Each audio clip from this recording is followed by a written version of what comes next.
and the role was a mustache guy. And so I go into the audition room, and it's just a room full of people with not just like regular mustaches, like full on like circus mustaches. Yeah.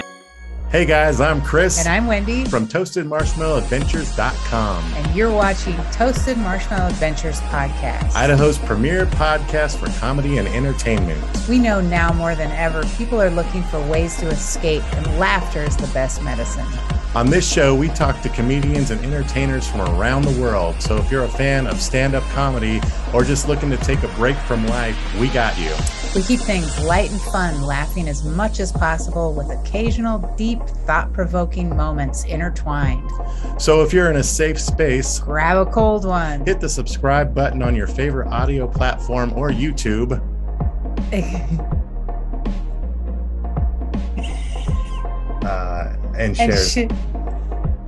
And share some laughs with us. We are. Okay, I wasn't right. Yeah.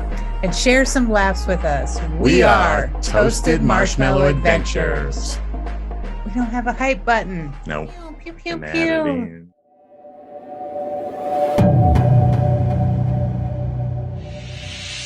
Hi, I'm Chris. And I'm Wendy. And welcome to the Toasted Marshmallow Adventures Podcast.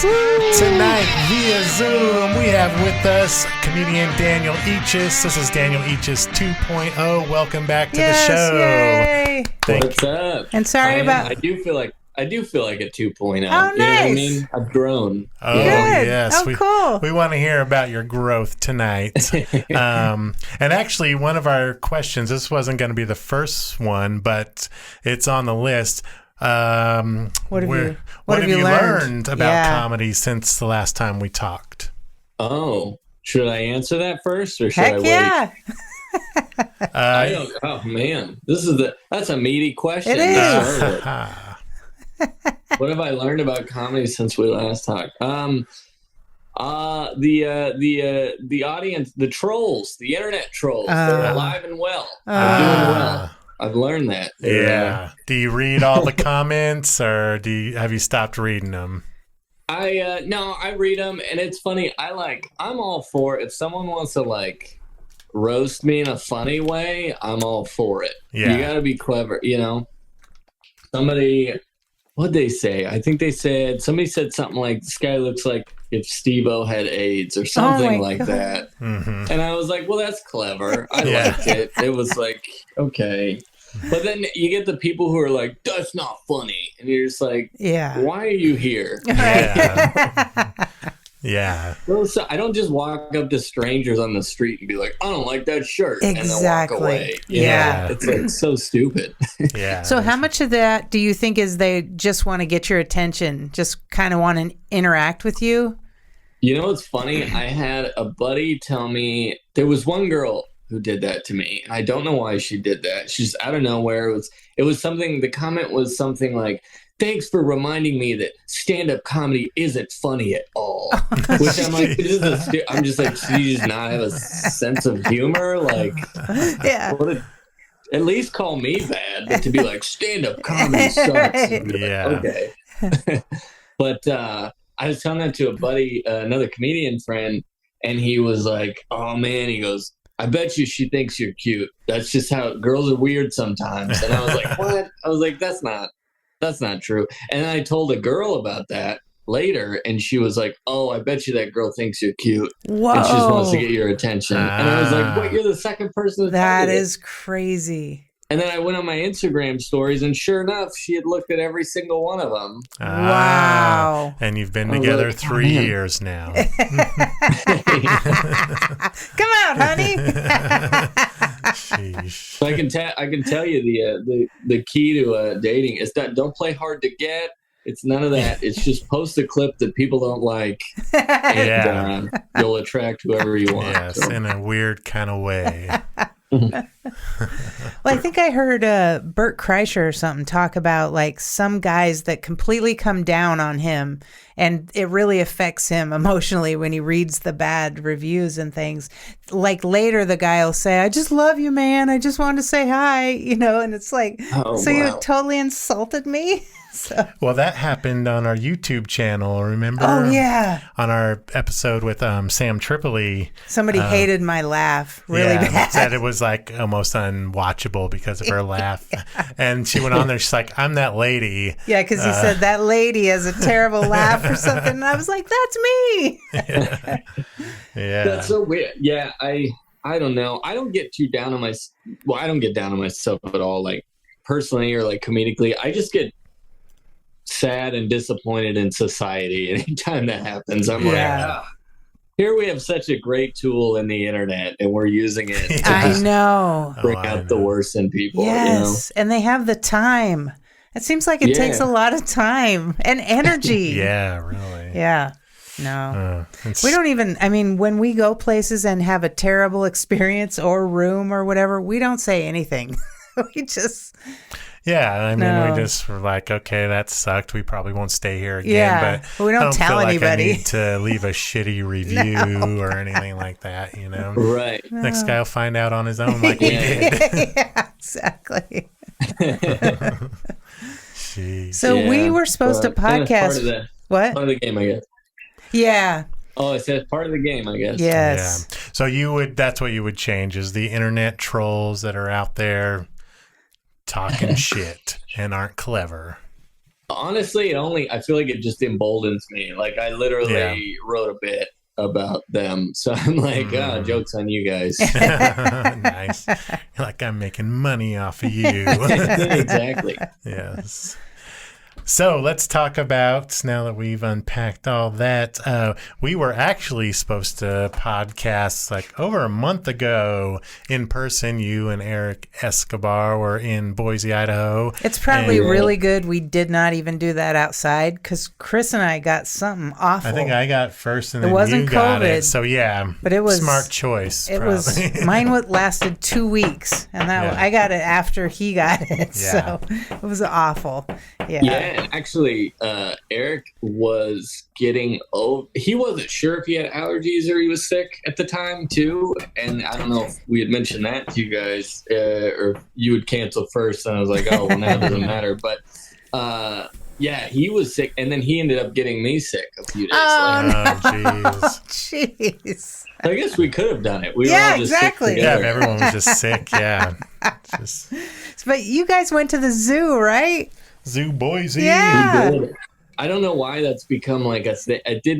I never planned on it, but I think with comedy, sometimes you just find yourself in like weird cities where there's not much to do. Yes. And you go on lists of things to see in the town, and it'll always be the zoo on there. Yeah. You're like, okay, all right. well, I'll go check this out. And so I was telling Eric that on the way up, and he's like, we should go to the Boise Zoo. And I was like, okay, if we have time. And yeah, we ended up going. So, what was your take on the Boise Zoo? I'm honestly, I've become like a zoo snob. I've seen That's too what many. I figured. So yeah, it was fun. It was average. There was nothing lackluster, like uniquely, different about it. I mean, it wasn't like I've been to some like bad zoos that I'm like, oh man, never going there again. Yeah, but it definitely was not one of those. But it just, it was fine. See, I like the real zoo review. Yeah.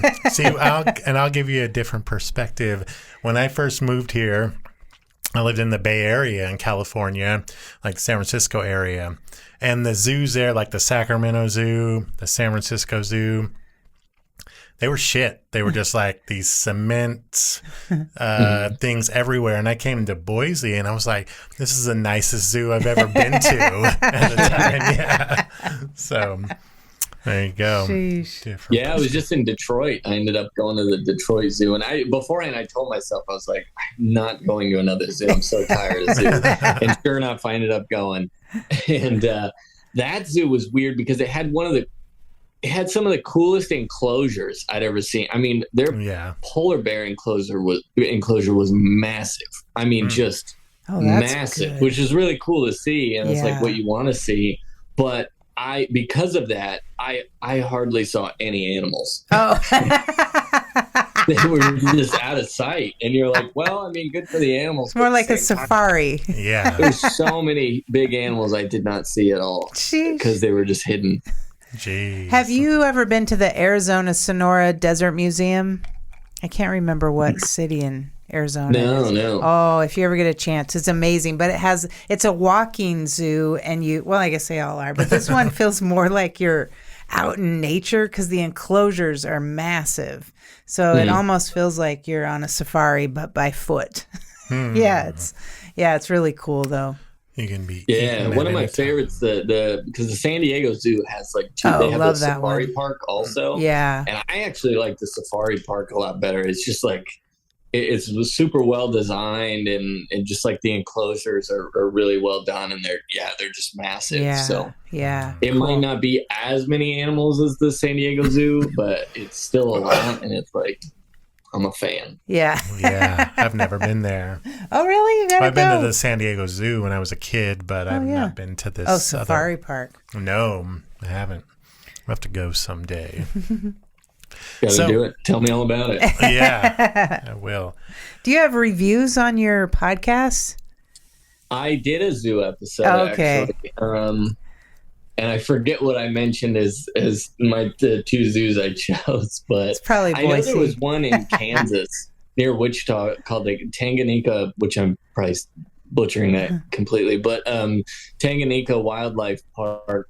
And I knew it was going to be good because it was like everything in Wichita was insanely cheap. It was like you could go to they had this one museum. It was like world class. It had stuff all over the world, and I think it was like $7 to get in. And this zoo was $20, and so I was like, wow, this is like really expensive for Wichita. And then I found out why. It was just there weren't that many animals, but the enclosures were huge, and it was like all about like conservation and stuff, and they just had a lot of different experiences for free. Like the lemurs, you could like hold and feed a lemur. Cool. But it wasn't like that. Sometimes you go to those and it's like a shady like alleyway. Yeah. Where they're just like, all right, kid, and they put a lemur on your lap. And this is like a whole lemur island. And they're like, yeah, we hold out the food and we can't guarantee the lemur's going to come, but they usually do. And sure enough, they walk over and they sit on your lap and they take the food.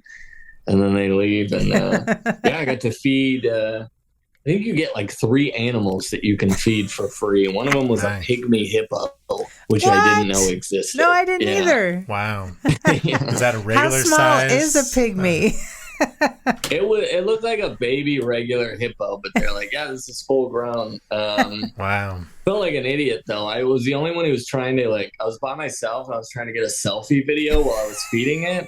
And so I told you can't just like put your hand in the hippo's mouth. So you got to kind of like toss it in. Oh, no. And I missed so bad. It was like a wide open shot. And they're like, yeah, we're not going to, you only get 3 shots. So, oh, geez. I got one of them, 1 out of 3 in. Nice. A baby hippo. Oh my God. So you came here with Eric Escobar. How many shows did you do while you were in the area? That was a crazy road trip, right? Yeah, it was a lot of driving. Eric's like, he likes taking those long drives. I do not. No. He set up a couple shows. I set up a couple shows. We had one show cancel like a couple weeks before, but we ended up doing a show at the lounge at the end of the universe, a show actually only 2 shows in Boise. We did that, and we did, I'm blanking on the name. There was a brewery. Oh, Loose Screw. Loose Screw, yeah. And that was really fun. And then, we did some other shows like on the way, and our show on the way back is the one that got canceled. And Eric was like, let's just drive all the way back. So we went from Boise to LA straight. Oh, wow. 16 hours. Oh my God. You guys switch off? We did, but like Eric was sick at that point, and so he was like trying to sleep. And so, you took one for the team in silence, but dang. It was good. Wow. Dang. That is a long I don't think I've ever drive. driven that far in one city. Yeah. I think the farthest I'd ever gone was like 9 hours. So, oh my, you were just running on. It was a lot. It was a lot. Yeah. And I saw a video, were you also staying at the Rustic Pig Airbnb? Or no, is that where he's staying? Well, maybe was he here like a week before you as well?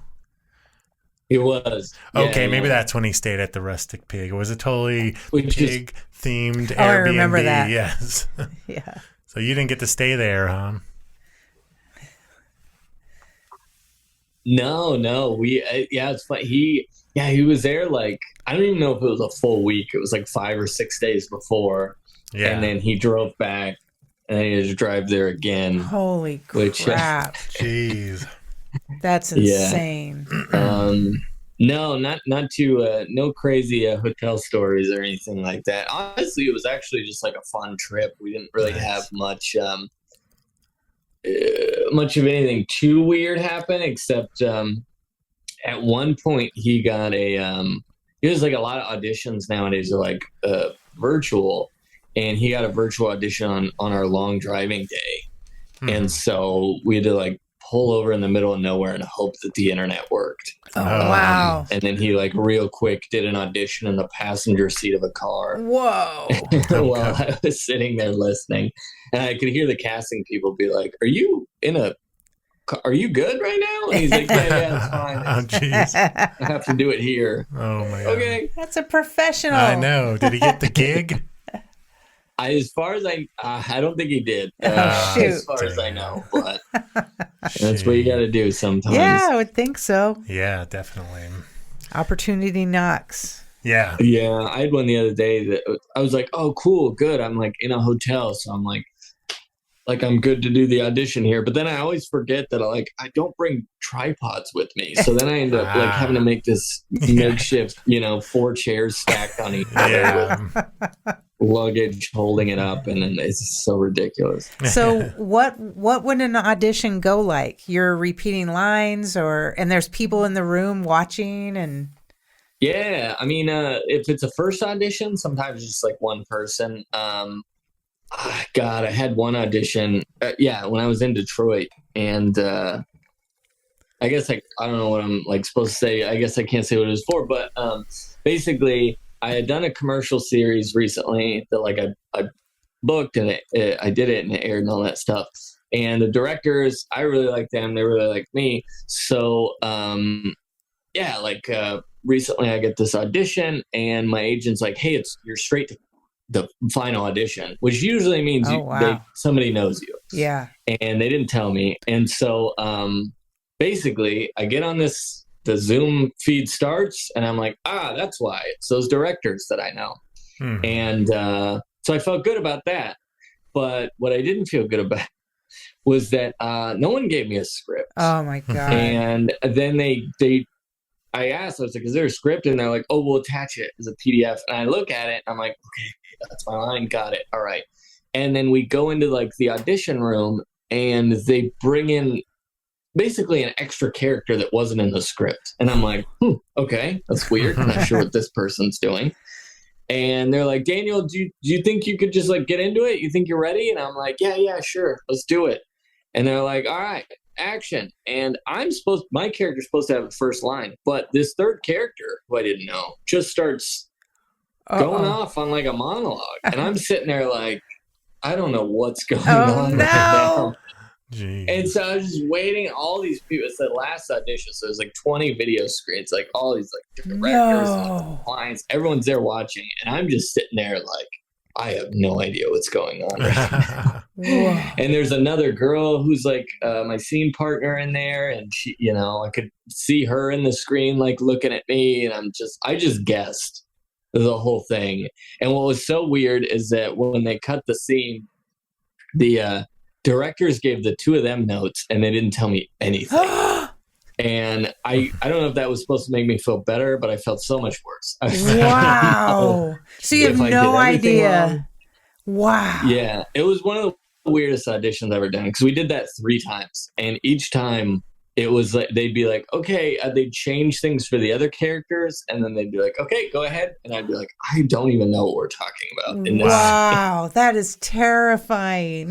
Because the last one, they were like, okay, Daniel, on this one you can ad-lib a little bit. And I'm like, okay. Well, I didn't know what we were talking about, so I was like, I'll try. Oh my gosh. I didn't get the part. Jeez, that is weird. Wow, I wonder what they were looking for. Yeah. That is insane. I'm sure You'll know at some point. Like, yeah. oh, that's what I was supposed to be doing. Yeah, right.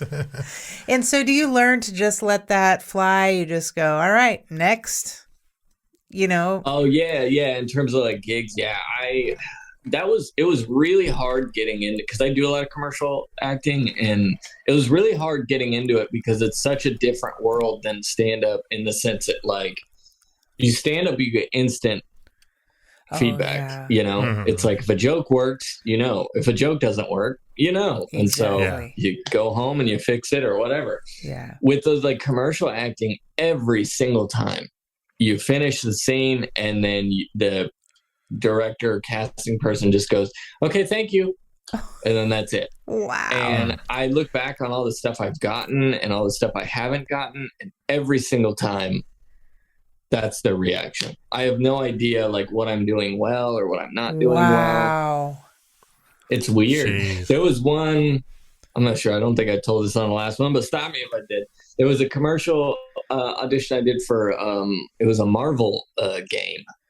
And I played a newspaper guy in the scene, and I was basically I know anytime they don't give you a script, that generally you don't have any lines for the commercial. Right. So I go into the audition room. This one's in real life.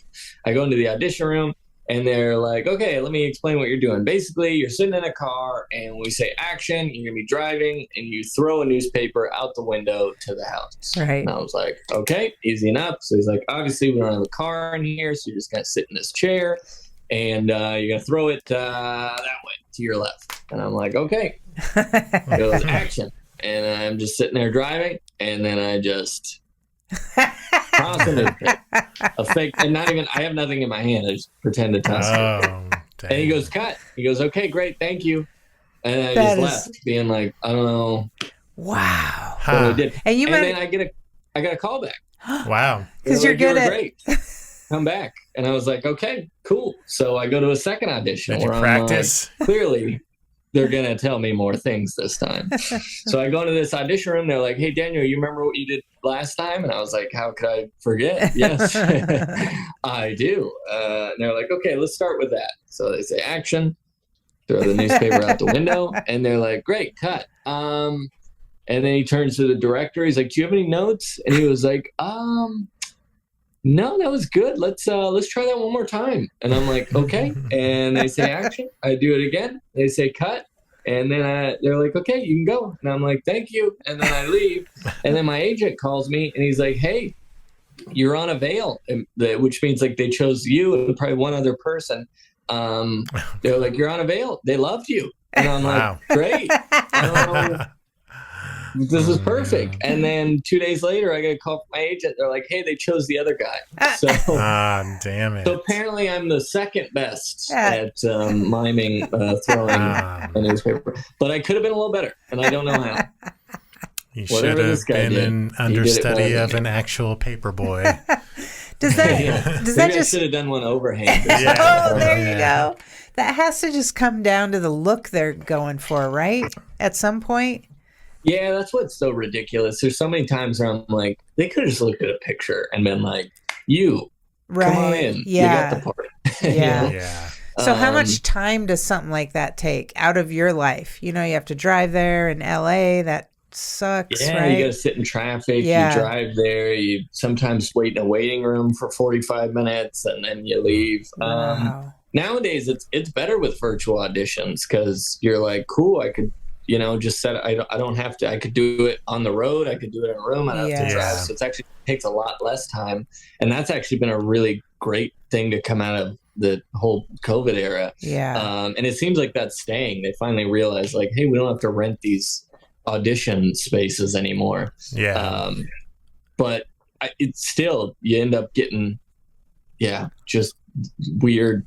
Just you have no idea. Auditions, and there's such an extreme. There's been auditions where they're like, we need you to memorize a whole monologue now, and you're just like, okay, or here's 15 different steps you have to do, go, and you're just like racking your brain about how you're going to do this. And then you get ones like that, and you get ones like, I remember there was like a National Geographic commercial or something like that, where I had no lines. The casting person, when I got in the room, was like, all right, so here's a piece of paper. You're going to pretend this is a newspaper. When I say action, you're just going to read it. And I was like, okay, that's it. And they're like, yep, you just read it. I was like, okay. And so I'm sitting there, and he says action, and I'm reading it for a solid, like, it's probably 15 seconds. I mean, it feels like forever. I'm sitting there, and it was so long that I do this move. I turn my head, and I go to the page next to it.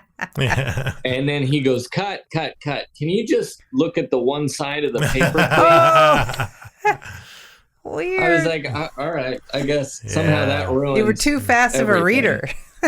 Yeah. But wow. it's a weird world. Yes. So does that mean you have an agent, or how do you find these, or how do they locate you? Or I have an agent who submits me to different stuff, and I was with one agent for a long time. It was really, really good. Ended up moving on though, and getting a different agent recently. It was amazing as well. Now my first agent, which I had a lot of success with, he would throw me into these roles that were just like, somehow he had a great instinct for like, Daniel's going to get this part, even though on paper it didn't make any sense. The first is the first one that comes to mind is there was a role I auditioned for an Oscar Mayer commercial, and the role was a mustache guy.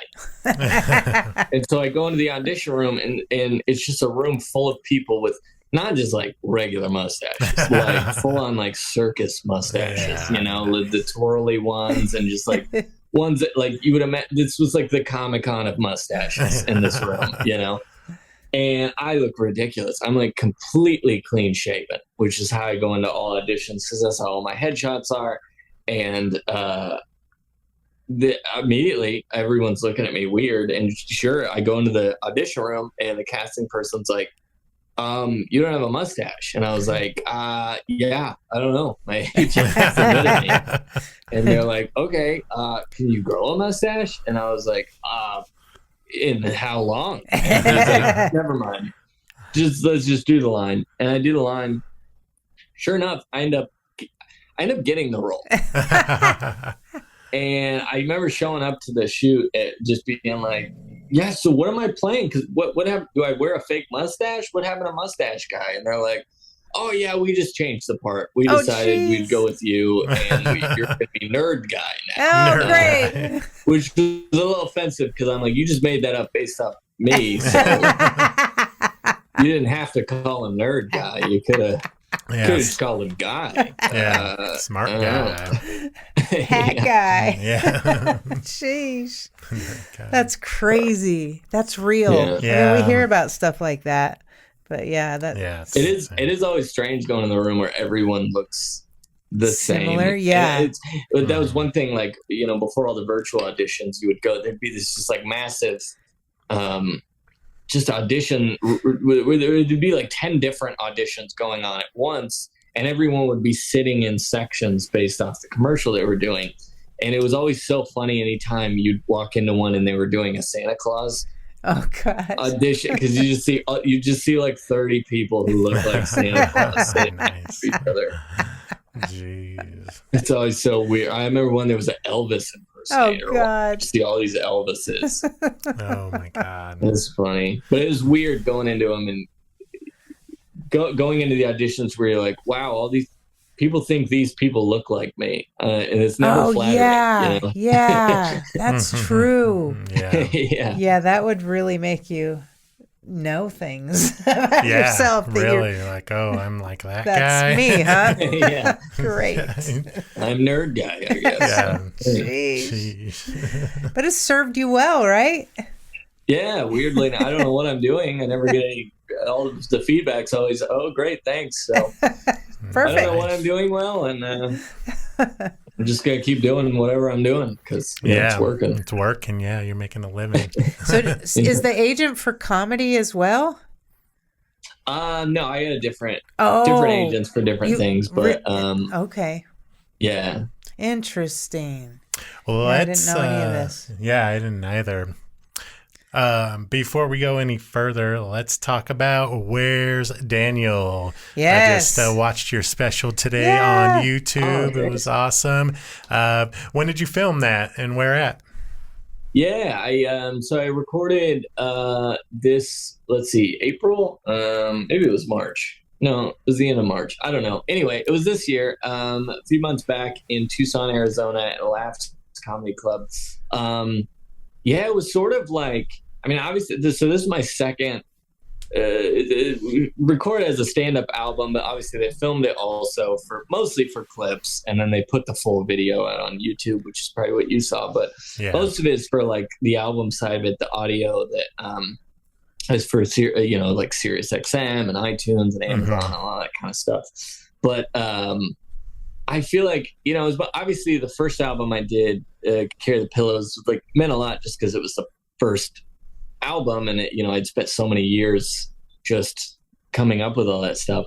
But the second album, I feel like meant just as much to me, if not more, because I started working on it pretty much at the beginning of 2020. Oh, wow. So it was like all the pandemic, and it was probably the hardest time you could ever try to come up with a new 45. Yes. Because it was like in my head, it's the pandemic album. It's the album that I like came up with. I did all these virtual shows getting ready. I wrote like crazy. It was hard just because it's hard to start over and come up with all new material. But on top of that, I had this added element of I can't just get up 3 times in a night at shows in LA because all the shows have stopped. So it just made it extra challenging and extra gratifying when it came out. That I was like, oh man, so many of my friends just like quit comedy cold turkey, or they stopped for like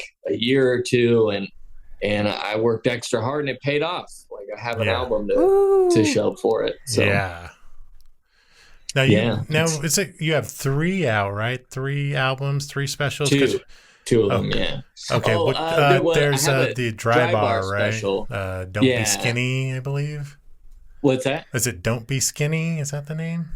It's funny because the official name of it on their like dry bar app is what I named it, which was A Mild and Skinny Guy, which I always thought was a funny takeoff. Steve Martin's a wild and crazy. Yes, yes. So I knew I wanted to call it that, and that's what it's like officially called. But then they like put it out on YouTube, and they like changed the name on me without asking me. Wow. Which was not my favorite move in the whole world. Yeah. I don't know if I'm legally allowed to say more than that. Yes. Okay. Dry bar will come after you. But I always, in my head, I always combine it with my first album, Carry the Pillows, because I recorded that album in like, I don't know. It was basically like 3 months apart. So I had just gotten done coming out with that album, and then like, they were like, hey, do you want to record this dry bar thing in 3 months? And I was like, yeah, I already know exactly what I'm doing because I just did it. Right. Perfect. And because the album was all audio, it was like, great, now I can do the video version on dry bar. Yeah. Cool. Yeah. So, there's technically 3, but 2 of them are the same. So. Okay. Gotcha. Sweet. Yeah. So I was watching it. I really liked the special today. I have to mention one of my favorite jokes in it was the one about antique stores. I don't want to give away any of it, but I thought that one was pretty funny. Thank you. Yes. It was definitely one of my favorites to tell. It was funny because I spent like 3 years just, it was all that album. It was just trying to get all those jokes to work and figuring out the order and all that stuff. And then when it was done, I it kind of reopened the door to like, oh yeah, I can do my old stuff again. I kind of forgot that I could go do that. And I needed to, because I got booked for my first headlining like cruise gig where they needed essentially an hour and a half of material. I needed to do 3 different 30-minute shows. Oh my gosh. And I knew that obviously I had to do my old, both albums were 45 minutes. So I knew I had an hour and a half, but I had to basically like almost relearn the first album. I had to literally listen to it over again and relearn all the bits, because I was like, I haven't said any of these in like 3 years. So that was like an interesting process. But is that a requirement on cruises? You have to do different sets? For this particular cruise line, they're all different, but this one, it's 5 shows. 2 of them are repeats, and 3 of them have to be completely different because it's the same audiences pretty much every night. And which is totally weird in comedy, where you're just like, they just saw you last night and then you're coming in. And then on certain nights, there would be 2 shows in a night. So you do one set and then they'd come back, they'd go have dinner and come back and then watch you do another set. Oh, wow. Which honestly, I thought the 3 unique shows would be the toughest ones, but the repeats, which I kind of, was like, oh, these are the easy ones. I already did these. I already know how they're going to go. But those ended up being the most challenging, because you'd still have 2 things would happen. One, it was always very disheartening when you would start the show and be like, hey guys, just so you know, this is a repeat, because most people don't check the schedule. They're just like having fun on the cruise, drinking, whatever. They show up to the show, you say it's a repeat, and then 60% of the crowd just gets up and leaves, which just hurts. Even though it's not personal, and most of them are just like, okay, we'll see you tomorrow. You know, but you're just like, this hurts so bad to just see you guys walk off. But the other weird thing is that there was a lot of people who were just like, we don't care, we'll watch anyway. But then the jokes just didn't hit as hard, even if they were like, oh, we enjoyed that. They don't hit as hard, because you're like, we just saw this yesterday. Exactly. And there's no surprise. And those repeat shows were really, really tough. And I ended up, I did a lot of like crowd work in my set, so I ended up having like leftover jokes that I didn't get to do, and I would end up packing in my repeat shows with like jokes they hadn't heard yet, just because I couldn't stand doing full repeats. It was too difficult. So do you hang out with the regular folk during the cruise, or how does that work? Are they walking up to you? And what's your overall feeling on the comedy cruise gig? Yeah, I had a lot of fun. It was definitely super different. Different than doing clubs, different than anything else. You are like a celebrity. Basically, anywhere you go, having dinner, walking around, they're just like, hey, it's a comedian. Like, hey, or they're quoting jokes to you, or like, hey, we're going to see you tomorrow. Like, it almost feels like, I don't know, it almost feels like a billionaire paid you to like stay at his house for a week and tell him jokes every day. You know what I mean? Like, there's just this feeling of like, they're seeing you every day, and it just becomes extra personal. Which is cool, but it's just very different than house shows mostly are. And then there's just some moments where you're like, I would get off on ports, to like Cozumel, Mexico, and I went and saw the Mayan pyramids, Chichen Itza, which was really cool. But like, look, when I'm doing that stuff, like, I just want to be a dude. I just want to be a regular person. It's like one of those 7 wonders of the world. I just want to like enjoy it and take pictures. And I feel like a lot of people were still like, hey, comedian guys on tour with us. And I'm just like, not right now. I'm just a guy. But you don't want to piss them off. You're like, oh, but these guys, this is my audience. They're coming to the show tonight, So you just kind of play nice and play along. But that was weird to get used to. Just, needing, even in the leisure moments, having to feel like you had to stay on. Tell us a joke, funny man. Yeah, exactly. Yeah. Hey, what do you think about these people? I don't know. They're really cool. Now, I would assume on a cruise ship you would have older gentlemen trying to tell you jokes. Is that correct? This was a carnival gig, and I feel like stereotypically carnival gets like the younger crowds that I feel like they're just there to have a good time and get drunk, basically. But there were some older people there, and but it wasn't as much. It was more drunk people wanting to tell me a joke. Okay, so I want to know what's the worst joke you heard on that cruise ship, if you can remember it. Or recently. I don't, honestly, nobody told me anything that bad. It would be like just stuff it would be like street jokes, They'd be like, hey, I got one for you. So use this one. What did the plumber say to the rabbi? Like something like that. Isn't that how stand-up? You saw 5 different sets for me. How did you still think?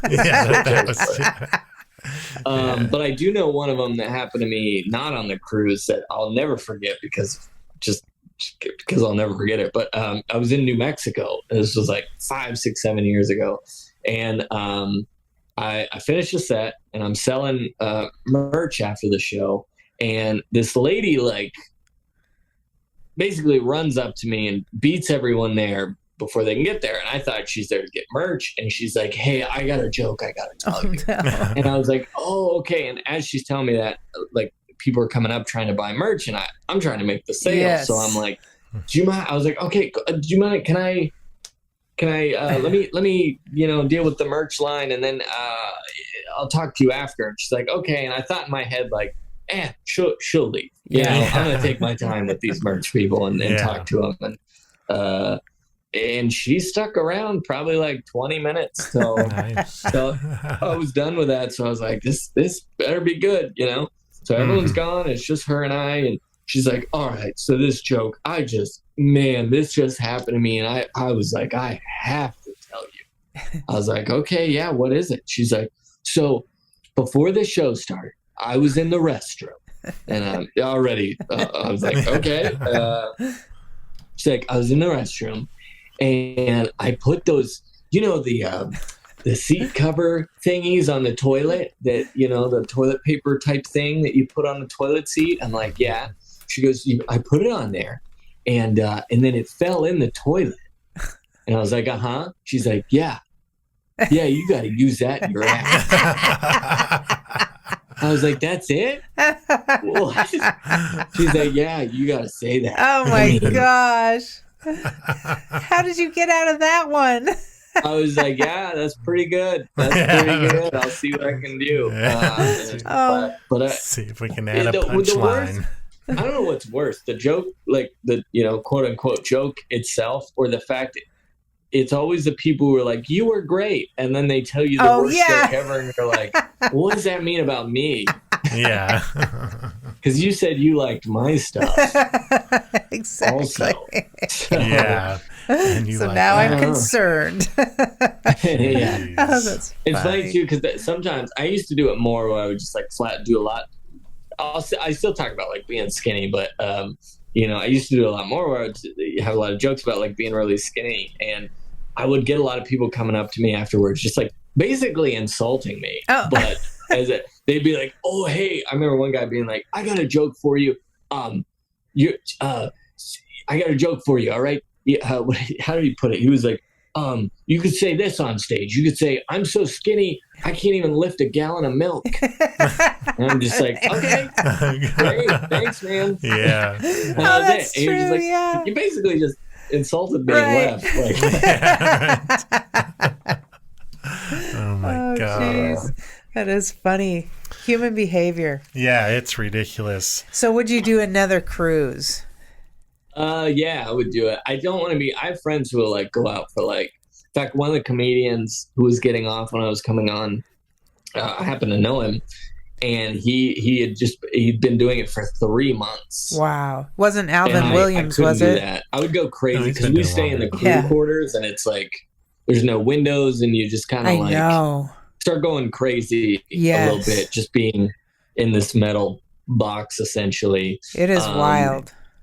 Yeah, I mean, it's like on paper, it's great. You get, food paid for, and you get to go to all these cool places. And, it's nice just having coffee on a balcony overlooking the ocean, that kind of stuff. But you can only take so much of it to where, once you're on it for week after week after week, it just kind of becomes a lot. So I definitely want to do it again. I will hopefully be doing it multiple times a year, but I don't want to go out for too long at once. Yes. I'd like to do a week here and then wait a few months and do another week.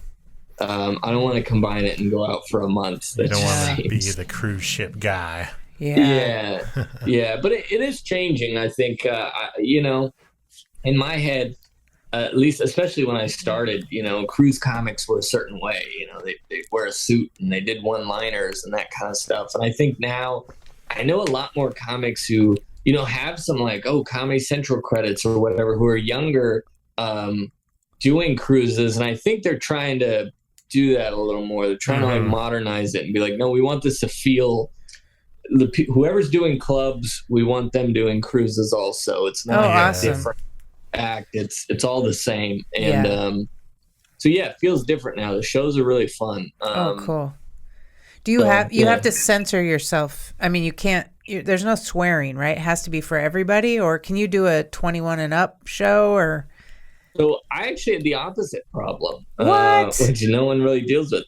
Because I mostly work clean, and they told me 3 of the shows are R-rated, and we're like 18-year-olds, 18 and under 18 are not allowed in the room at all. And then there's 2 shows that are PG. Anyone can come in. Families are there. There's little kids in the audience, all that stuff. And I was like, okay, well, I mostly work clean anyway, so it's not a problem. And basically they were like, no, you got to be R-rated. Oh my gosh. Like, it's got to be an adult show. And I was like, well, I don't really have anything overtly sexual or whatever. And they're like, well, you're gonna have to make some. What? So I was sitting there trying to throw in maybe I could take out that line, make it a penis, add in the word vagina or whatever. Yeah, you know what I mean.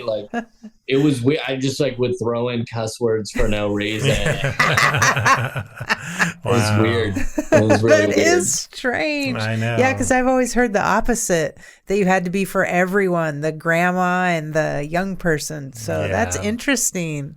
Huh. It's funny though, because I still mostly kept clean. Yeah. On most of it, I would just, and I feel like I did so much better. The R-rated shows were so much fun, and the PG shows were always very mild reactions from people. And it's funny because I think it's a mindset thing. Okay. Yeah. Because I mostly kept clean, but I think when you're told this is the adult show, and you go there thinking this guy's super edgy, and all you got to do is make one little innuendo, and they're like, man, this guy's dirty. They love it. It was weird. Yeah. Sweet. Next question. Uh-oh. I picked this out before the show. This is a would you rather. We're switching it up a little bit on some of our episodes here. Okay, this one is, and I think we'll all answer. Would you rather sweat green liquid from your pores or fart blue smoke? We already answered this and earlier. Why? I'd rather fart blue smoke. Yeah, I would say the blue smoke thing. Because the green pores would be people would be gross. Are you okay? Yeah. But if you farted blue smoke, people would be like, is that cool. Are you a magician? Yeah, that a superpower you have there? All right, I guess that was an easy one. Damn it. Okay, I've got a better one here. From the chat. In fact, I may or may not YouTube how to fart blue smoke after this. Yes. And we would like to see that in your stories please. or reels. Okay. Album 3. Album 3, yeah. We expect a bid on it. Fart and blue smoke. If you could relive one full year of your life exactly as it originally happened, which year would you return to? And why? Oh, that's a good one. Man, exactly how it happened. Honestly, Oh, that's tough. Honestly, as this may sound crazy, but this is going to sound crazy, okay? But I would say 2020. Whoa. And only because, like, obviously some people had it really rough and, you know, a lot of people died and all that crazy stuff. But, you know, that I'm very fortunate that I didn't die. You know, that didn't happen to me. And so I didn't have anything too tragic come out of COVID. And when you, for the people who didn't have that happen to them, it was like sort of like the great reset. Like it felt like almost like a giant vacation almost. A forced vacation. So for me, it was weird. And there were obviously a lot of bad things like shows stopping and having to like reset my mind and being like, how do I do virtual shows and all that? But I feel like as a person, I grew a lot and I was very productive. And I also like have a pair of roommates. And they they're like a couple, and they went to her parents' house, like back east, for 3 months. Oh, wow. So I had the house to myself for a lot of Yeah. it. And I had a whole house, like just me. And it was Wow. like the world was shut down. And it was honestly like there were times that were like kind of fun. Nice. Was it hard to jump back in then after that being one of your most favorite years? Was it hard to jump back into your life? It was weird. No, honestly, it was nice to come out of it, and because I still feel like I'm in like a hybrid phase where I'm like still doing some things. I mean, I feel like I don't think we'd be doing this whole like Zoom podcast thing if it wasn't for the pandemic. You know what I mean? Yeah. So it's like there's some things that you're like, oh, I'm never doing that again. But there's some things that you're like, I'm glad we kept this virtual auditions like we talked about. Yeah. And, certain things like that it was fun to go, I want to keep that thing in my life, you know? Yes. And to have the power to be able to choose that, I think was really cool. I also feel like there were, I think I would FaceTime my family more. Instead of just calling and things like that you're just like, oh, that was a good addition. It opened that up. Yeah. Weird. Yeah. It definitely did open up the video chatting lot and FaceTiming and things like that. And also alternative ways to make money. I think so many people are like, you know what? I kind of hate what I'm doing. Right. Yeah. So it's like, only because that question is like, could you go back and relive it again? Yeah. At the time, like the first day, everything went down. Obviously, it was, just crazy and scary for everybody, and no one knew, and like no one would want to go back to that. But if you knew for a fact that you could go back in time and that you were going to come out of it just fine and better, it's kind of like, as weird as it is, you're kind of like, I ended up actually, growing a lot from that. I would probably do that again, just knowing for a fact that I'll come out of it okay, and my family comes out of it okay, and my friends and all that. Like, I think I would do it again. Yeah. Nice. All right. That's cool. Good answer. Yes. Did you say you don't want I don't want to. I can't think of one right now. I whispered to him under my breath, I'm not doing that one. I want time for this question. Okay, also. we'll get to that. For me, I feel like things just keep getting better in my life as the years go on. So I feel like I would pick 2024, like a year in the future. Like I feel like I'm going to be fully in my stride then. It's going to be the best year, and I'll relive it again. I love how you're like, probably not 2023, but in 2 years. Yeah, exactly. Yeah. He actually, when he said that, I was like, what year are we in? I was like, when is this podcast coming out? That's what I was like, this doesn't come out till next year. We take a while over here. So, I guess that would be my answer. Yeah, because I can't really think of one in the past that, I've had some great years, but... I feel like the best ones are still yet to come. So I'm picking one in the future. It's hard to have a full year that's good, too. Yeah. Yeah, everything's good. That's true. Crazy. All right, let's get on to Anchorage, Yes, Alaska. I want to hear about those shows. There recently. I'm from Juneau. Yes. So how was Anchorage? Was that your first time to Alaska, or you been there? I'd been on a cruise, not as a comedian, but like with my parents when I was like 14, 15, 16, something like that. And I loved it. We went to like Juneau, Skagway. I don't know what you call it. Inside Passage? Is there a name? Inside Passage, usually? Inside Passage. Yeah.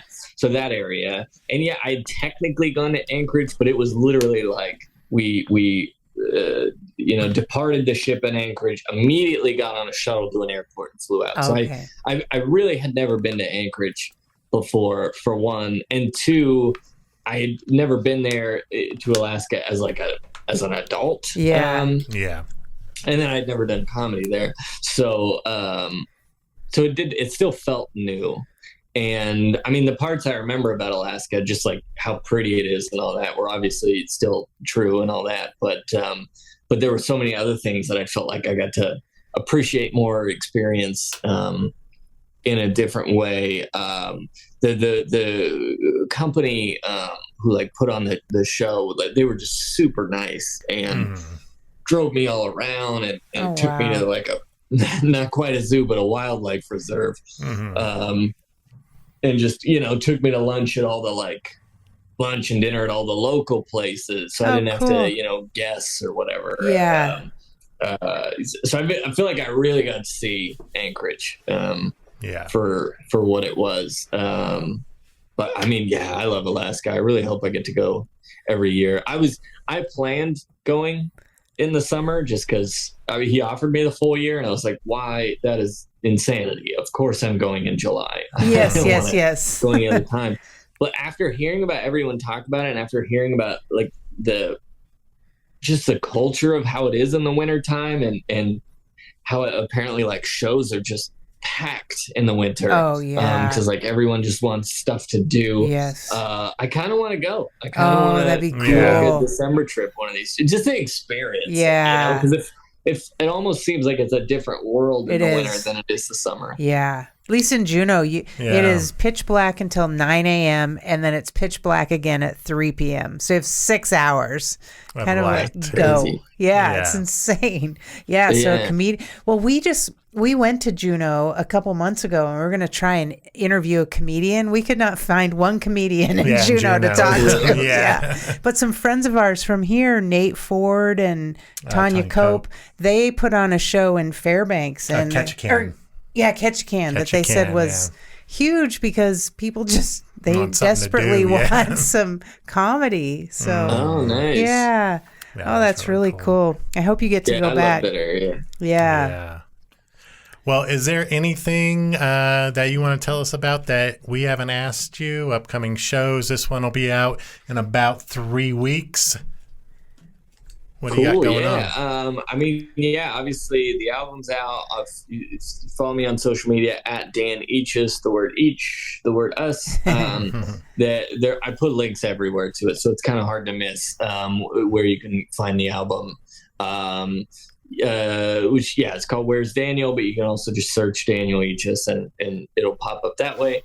And because of that, I'm like I sort of packed out a bunch of shows for like a tour, basically touring for the album. So I'll be in a lot of different places. I know when this episode comes out, I'll be doing in September. I have a lot of Southwest shows. So headline in Stir Crazy Comedy Club in Glendale, Arizona.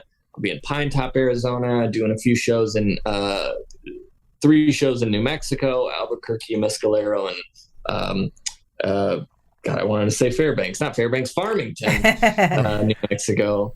And just a bunch of shows in Oregon, Seattle, bunch of West Coast stuff. Nice. But if you go on my website, danielhs.com, you'll see all the places. Awesome. You are killing it. Yes. Thank you so much for being on the podcast again. Thanks for having me. You're welcome. We will have a 3.0 at some point. I'm sure we will. Yes. With Eric probably next time. Zoos to talk about. That's right. Zoos, yes. Thank you so much. Yes, thank you. I'm signing out. I'm signing off. I'm Chris Adams. I'm Wendy Mosier. #Get toasted. Stay toasted. And thank you. Yes. Thank you so much. Thanks a bunch. We will talk soon.